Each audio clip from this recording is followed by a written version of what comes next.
Rồi, chuyển con này đi. Rồi, cảm ơn anh nhá. Con này cái le kéo lên. Kéo lên, đấy đúng rồi. Nổ một cái là kéo xuống. Rồi, ok. Tắt đi.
Rồi, thấy rồi, đi đi.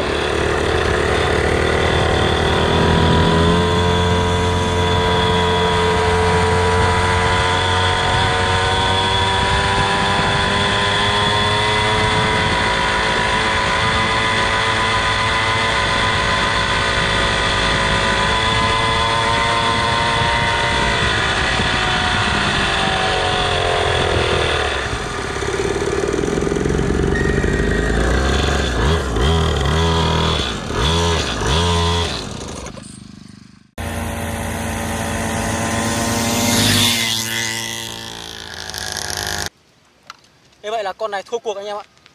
Có vẻ là mình là béo quá nên là con này ì ạch chạy mãi không theo được con này. Ông Trường phóng này băng băng lúc khởi động con này ì mãi không lên được.